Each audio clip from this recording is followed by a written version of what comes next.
Hello and welcome to Beyond the Blueprint with One Broker Group, the show where we delve into the world of those shaping our skyline, the architects, designers, developers and true masters of their craft. I am Katie Jensen. On today's show, we hear from engineer Abdulrahman Alkooheji, the CEO of ESNAD Management. Now, he has a background in civil engineering and a career as a property developer. So he brings the expertise of the construction industry with the strategic insights of a property developer. Now, downtown Dubai may have always been considered as the real heartbeat of the city, but he says Dubai South is quickly becoming the new hotspot of Dubai. We'll find out why that is. Plus, we ask the big question, with record property sales and rents only increasing, we'll find out, is Dubai's market growth really sustainable, or is a difficult market correction on the horizon? This is Beyond the Blueprint.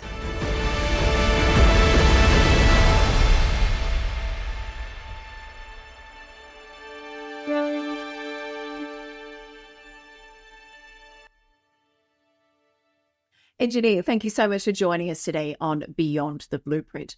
Now, tell me, I think downtown Dubai has always been seen as the real hotspot of Dubai, but actually you say that there is a new contender in town. A lot of interest in Dubai South. Now, we've seen the volume of transactions up by about 6% in Dubai South for the first 6 months of this year. But tell me, why are you focusing so much on that area right now? Thank you for having me. We are a believer on Dubai South since long time. We bought our land since 2007, 2008. And we believe on the vision of the authorities and the government here on the expansion and building the biggest airport all over the world. And they invest a lot on the infrastructure. They did the design for the best airport. And because Dubai is the hub of having the tourists, the logistics, one of the biggest airports in Jebel Ali. So definitely we believe and we felt that this will be the future. Today we see after all these years, everything's coming to realities. They did the Expo in Dubai South. They announced the airport to have the biggest airport in the world. And every day they are announcing a new thing, a new development. Yesterday, His Highness Sheikh Mohammed, he announced the Expo City for 72,000 population there. And every day we are hearing amazing news there. The area is booming, growing, and thanks God we are in that area. I mean, there's certainly a lot of interest there right now. Even a couple of weeks ago, His Highness Sheikh Mohammed bin Rashid Al Maktoum announced plans for a massive new cultural district there. We're going to be seeing an opera house for 2,500 people, a performing arts academy, a separate theatre as well. So a lot of big projects coming that way. But it does feel like a long-term plan. It still is quite far out compared to the rest of the city. Do you see this as more of a long-term opportunity for investors today, or are you seeing a lot of end users move there right now? To me, I don't see it. It's very long-term because in 2 years, we saw a lot of movement in the area. And for example, whenever we start developing our first 2 projects there was no proper road to reach our lands.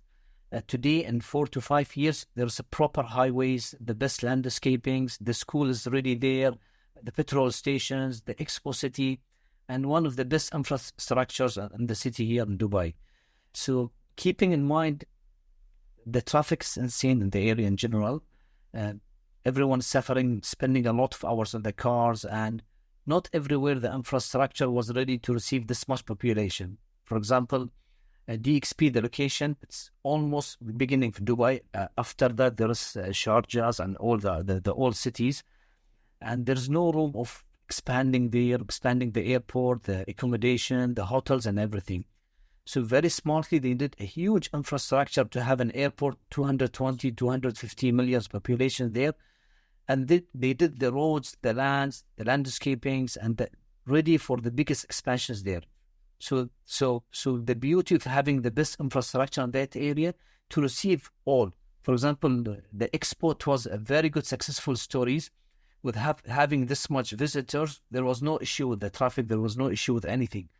So I think it's the future because of that. And it's well thought to have the airport in the right locations, almost end of Dubai. After that, the highway going to Abu Dhabi and having Jebel Ali seaport there. And we'll be having there the biggest airport, a connection between the seaport and the airport with having interlink road between that. this will give a very strong advantage for all the logistic companies and all the company to have the headquarters and the hub for all Middle East to bring all their materials here and divide it to everywhere in GCC and the area. So it's a very good move and a very good thing.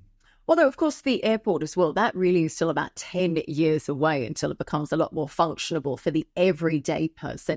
However, you say there's certainly some big benefits for people who are looking to move into the area in terms of being able to either rent or purchase a property. There's a much larger space compared to somewhere like downtown Dubai or the Palm Jumeirah as well. So what's your advice for people who are interested in Dubai South?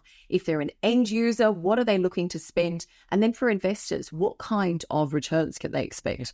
It's not only the aim of having the airport ready after 1 year. It's all about having the airport ready. There's a huge infrastructure and setup. For example, between Emirate flights and Danata, they have 40 to 50,000 staff almost.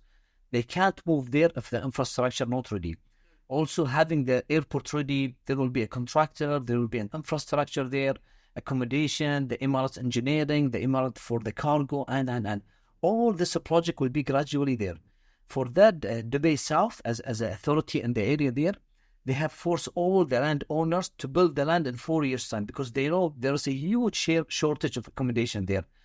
And more than that, I think today, Dubai downtowns, business space, and the traffic is huge. The traffic across Dubai at the moment, I mean, even accessing Dubai South, like Sester Street, Sakim, there is a lot of traffic. So even in Dubai South, if you're coming and going from, say, where we are today in Dubai Marina, you're still going to face a lot of that traffic, even getting to Dubai South. Imagine, like, I came back from Abu Dhabi to Dubai, like always in the rush hour. It took me from Media City up to Dubai downtown 1 hour almost. Absolutely. So it's a huge. So today, anyone working around this areas, DIP, Jebel Ali, and living in Dubai South with this very good infrastructures, and the price is still competitive there. Now, if you want to buy in downtown, still the unit is very small because the unit rate per square meter is very high. So the developer, they do a smaller unit to fit the ticket size for the buyers.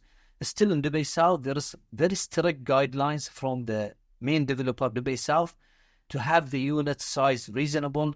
What's considered a reasonable size? Give me an example. And for example, like averaging 2-bedroom, 120 to 130 square meters, 1,300 square feet.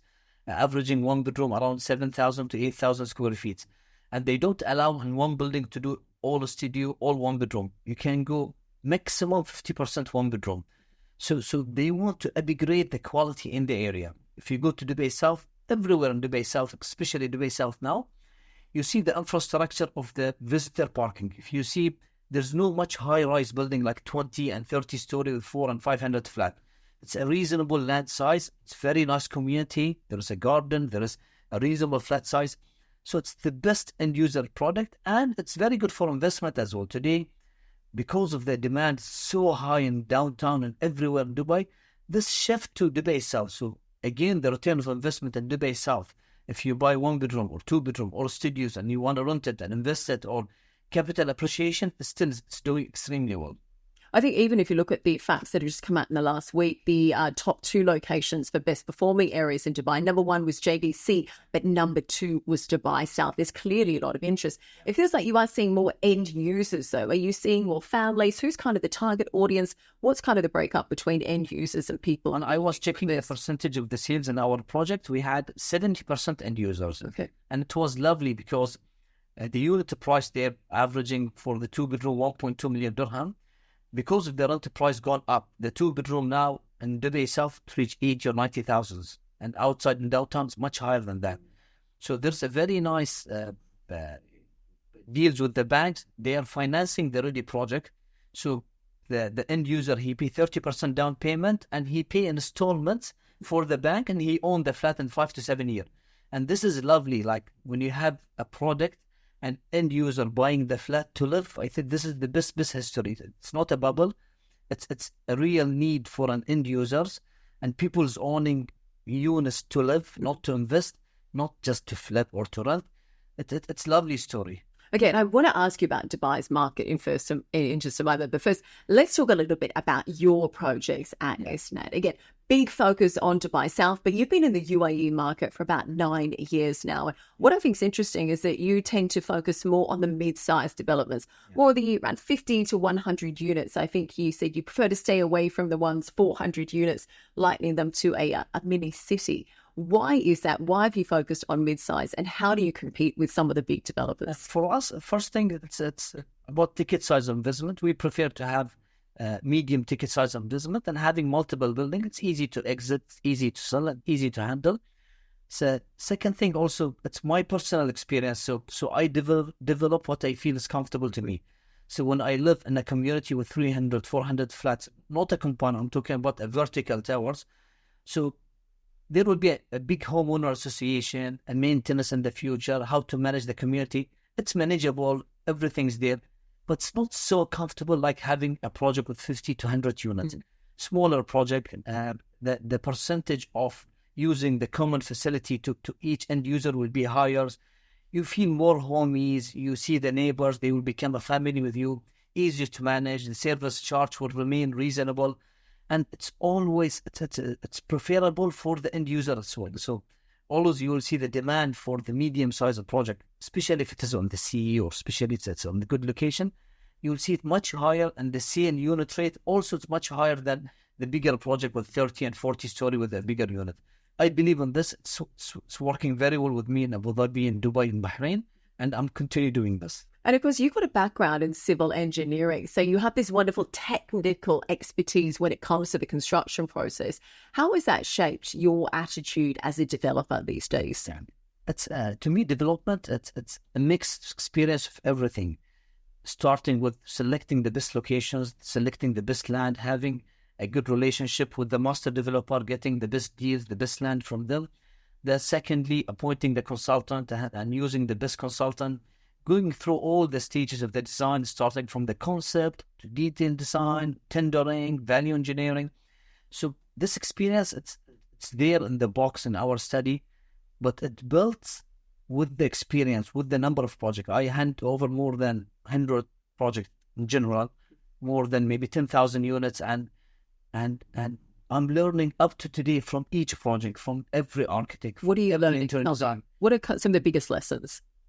A lot, yeah. For example, like one of the good lessons, like managing the parking space very well.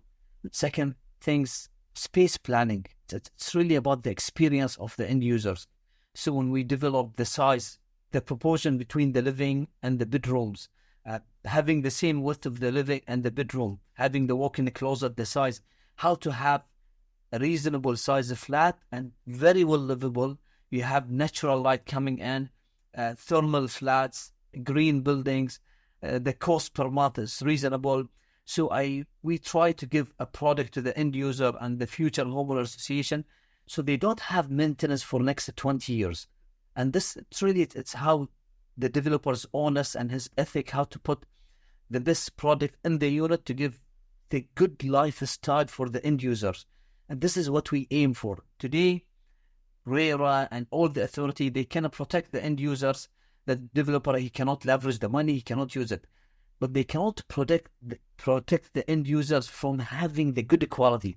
It's all about the developer name, developer ethic, how he wants to give the best experience for the end user. And he built his relationship with the end user, with the buyer for all over his year. So we managed to have a good repeated client in all our projects. Like I remember the first project I started selling in 2008. Up to now, the buyer, I have a relationship with them. Still, they are buying from me. And I really enjoy having a good relationship with my buyers because I really advise them and my advice is correct. So they thank us up to today that we give them the right advice to buy. And to me, real estates, when we advise a family to buy a flat, it's a science, because it's like the doctors when he advise a patient to and like the teachers when he teach the student, it's the same. So you advise him for the most important decision in his life. And most of them, they buy property once or twice in all their life. And they are sitting in front of our sales team and us, asking us to buy, and they want to have the right decision. And 70-80% of the buyer, they are not rich, they are normal. So the husband and the wife, they take loans and they push themselves to buy the flat. So we really wish to give them the right advice to buy the right units. And this is really lovely when we deliver a good product and they are happy and they live and they enjoy. This is my satisfactions. So you said most of your buyers, buying a home is one of the biggest things they'll ever do with their money. But are you ever tempted to go to the high-end part of the market? A villa just a few weeks ago set a new record on the Palm Jumeirah, 275 million dirhams it sold for in the last quarter. Are you not tempted to try and tap into that market? Yeah, I saw it. It's not our lines. I believe on specialities. I have my segment. I have my sectors. I rather push into that. Everything is open for the future. But to me, always the middle class, beautiful, nice, reasonable unit rate, this will remain in all the years, because always whenever the super expensive unit, if there is any correction in the market, it will be firstly affected, because your target audience is very less. It's less than 1% in the community. But try to target the economy class, 80% from all the population. Even if there is any correction, still we are there. We can give a bit of facilities, discount, and it will be stable all the time. So I prefer to target this sector, which is very safe, supporting families, supporting everyone to have a good home in our sector. I prefer this sector more. Okay, well, let's talk about Dubai's market as a whole, because it continues to set new records. Third quarter figures have just come out. It has been another record quarter for Dubai, 14.9 billion dirhams worth of sales, even higher than the previous record set in the second quarter.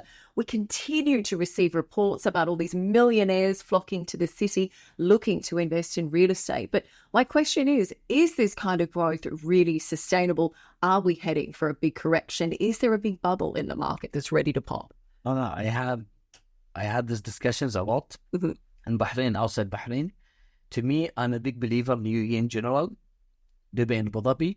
I don't see a bubble anymore, because the government, they invest on the best infrastructure in all over the world. It's not only infrastructure like a construction infrastructure on the banking sector, infrastructures on all the authorities in terms of the financial sectors, the banks and everything, and infrastructure on how to give the experience of every single guy to join Dubai. When they did Dubai Happiness, it's not about Dubai Happiness for rich people. It's a Dubai Happiness for all the sectors. If you go to all the communities, like the worker communities, the mid community, the high community, Dubai, they work hard to keep all the sectors happy. For example, if you go to cities, there is like beautiful communities for Indians, for Filipinos, for workers. They live in their cities lovely. They find their own food, their own price, with their own safety and everything. So they prefer Dubai than everywhere else. Why? Because they are happy. So whenever any country they reach this stage, like when you see the service of the waiter in a restaurant, when you see him working in Dubai, he's more happy than working any other else. Reaching this stage is not an easy thing. So they push everyone to come Dubai because he's happy, not because of any other thing. When there is a recruitment in the flight, for example, like Emirates flight, when they go to London for recruitment, number one recruitment is always Emirates flight, because everyone is pushing to come to Dubai to work in Emirates flight. Whenever it's stopped, then they go to Sector 2 and 3 and the other airline. We don't want to mention the name. Why? Because people, they are happy to come here. This is infrastructure, because pushing everyone to come Dubai, and when he loses his job and he's traveling, you see he's crying in the airport. He travel and he pushed so hard to come back. Sure, but I think for a lot of these people, with all due respect, a lot of the people you mentioned there, they're not necessarily the ones buying the homes. Is it really sustainable? You mentioned that you tend to focus on the mid-market. Is it really sustainable if we see this incredible growth? I mean, I think sale prices, volumes, they're up by about 30% compared to this time last year. But to me, bubble is different than correction. Like, I don't see bubble anymore. Why? Because the real estate, the sales and everything, it led by the units investment. So any investor, if he want to buy, either if he's end user or investor, both it work. But if I'll go and buy, I will make sure the ROI, return of investment, is reasonable. Today, almost Dubai, I think they're running more than 95% occupancy. So when you buy a flat, you have queue of talent, they want to rent your flat.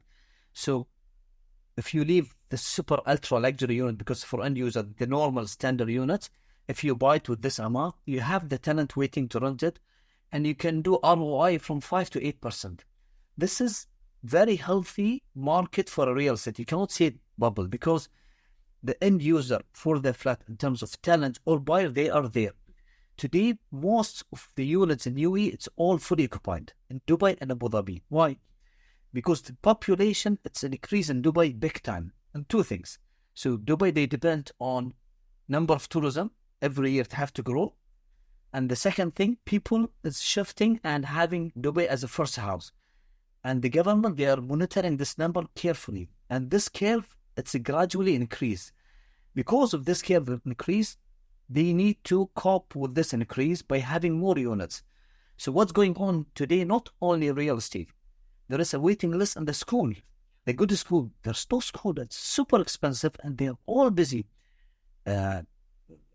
Super busy on the unit for rent in all the sector, super busy. And restaurant, the traffic, the infrastructure, and everything. So they're trying to make a lot of e-commerce to have everything. People not go to the authority because who's here much more than what can carry.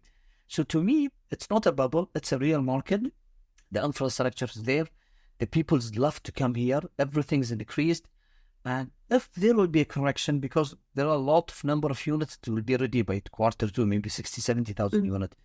If there will be a correction in the prices, this correction is healthy, because you don't want the price to go so high in a way like people, they cannot live in Dubai. It's very dangerous.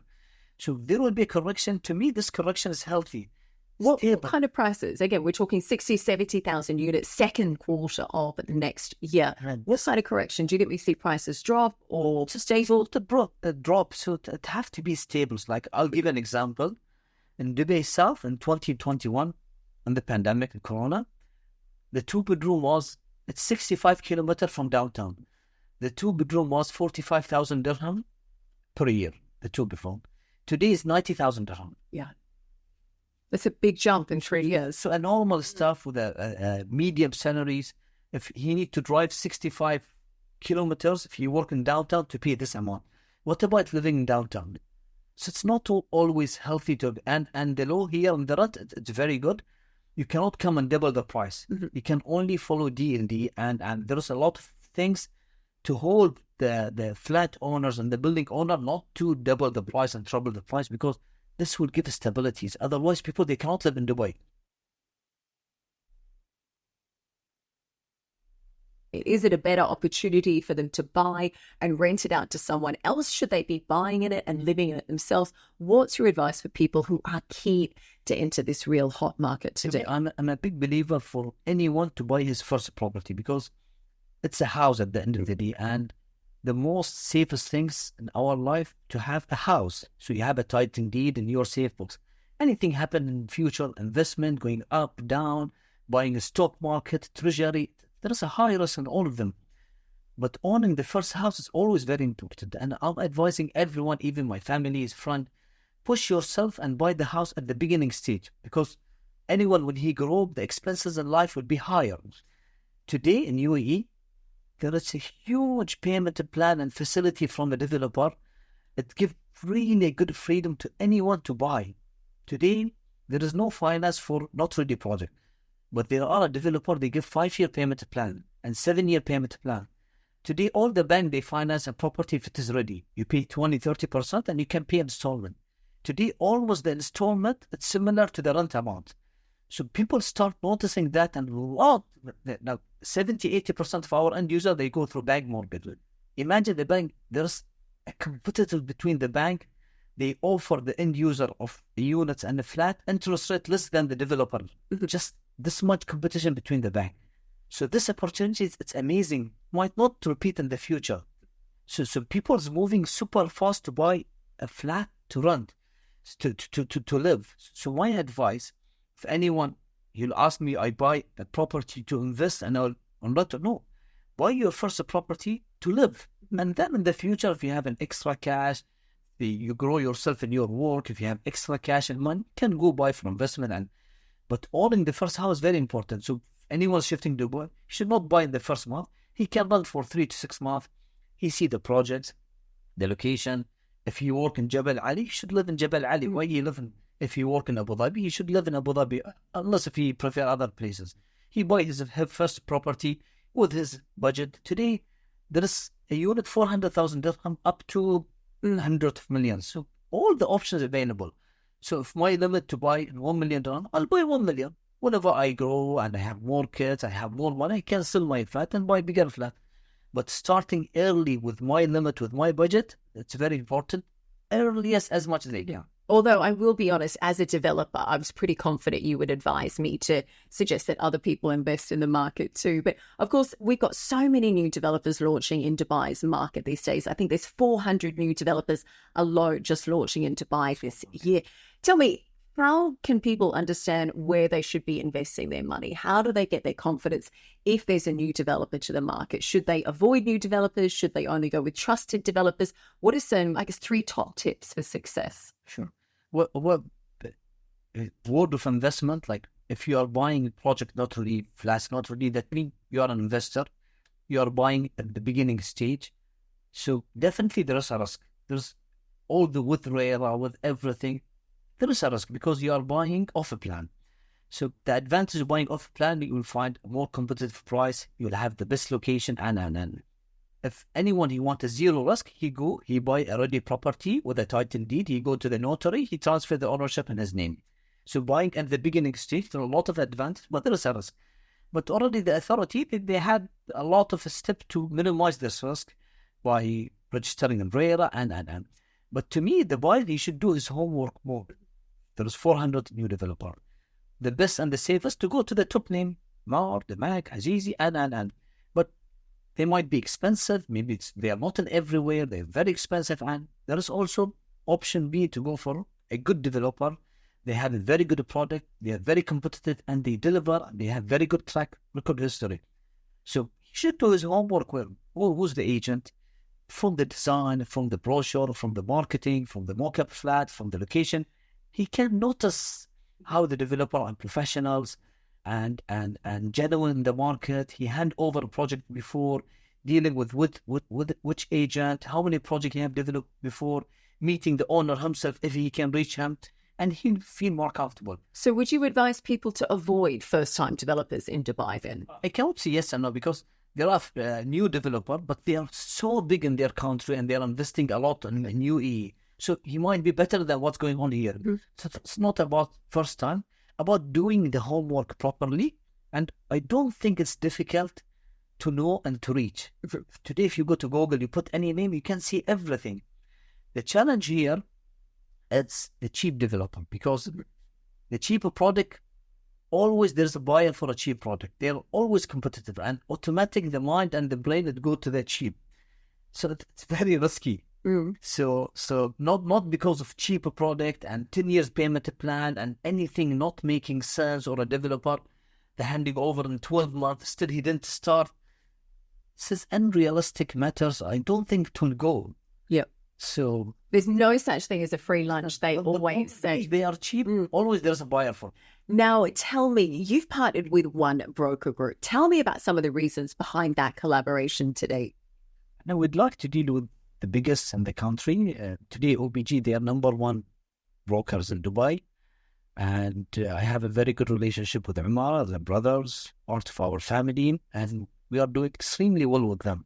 They put the best project manager. They have a very good, strong marketing team. They have very good sales team. And they always achieve the target. So I prefer to deal with such professional companies who they deliver what they promise, and they are so good in their job. I respect all their teams and lovely working with them, and we'll continue that. Well, we look forward to seeing more updates from that. Now, we're almost out of time. I've got a couple of quick fire questions to help us finish today. Firstly, tell me, AI and technology, is it going to improve real estate development or destroy it?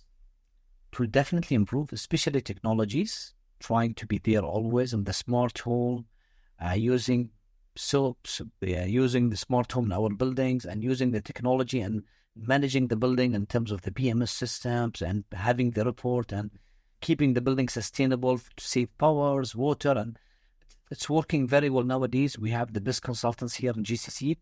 We are dealing with them and signing with them all our project and trying to improve our sustainabilities in our building, how to give the best experience for our end user to live in a green building, sustainable with much less cost as much as we can in the development.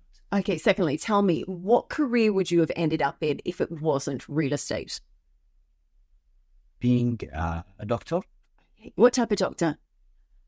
It's not, I don't know exactly, but I love this too, either engineer or doctor. Oh, I like that. Definitely a thinking brain there for sure. Tell me, how do you relax when you're not at work? I'm a runner. I'm a marathon finisher. I do every year one marathon. Wow. So I run every day, early morning, and I do one marathon every year. Impressive. Which marathon this year? I did this year London. Last year I did Hamburg, and the year before I did Berlin, and before that I did Manchester. Next year we are doing Madrid. I'm so impressed. Tell me, what is your favorite room in your home? My room. Okay. Tell me, what makes it so unique? I don't know, we're comfortable. Even the evening before we sleep, we gather all of us with my kids and everything, and we stay maybe half an hour before we sleep. Tell me, what stage of the project do you celebrate in? Is it the handover or earlier than that? To me, I really celebrate and be happy whenever I give the key to the end user. This is we do a parties, we invite all of them, and I see the smile on their face. This is my celebration. Oh, I love that. Now, you've got 3 children. Are any of them going to follow in your footsteps? Yes, my daughter. Okay, fantastic. Tell me, what is the hidden talent most people don't know that you have that's not related to real estate? I think only working hard in life. I love that. Tell me, sustainability, is it making an impact or just a buzzword? It's making an. And final question, what do you want your legacy to be? Happiness for the family, to give them the best home. Oh, I love that. Engineer Abdulrahman, thank you so much for joining us today. We really appreciate your time. What a pleasure. Thank you so much. Well, that is all for us today here on Beyond the Blueprint by One Broker Group. Thank you so much for joining us. Make sure you follow us on social media. All the details are on the screen. We'll see you next time.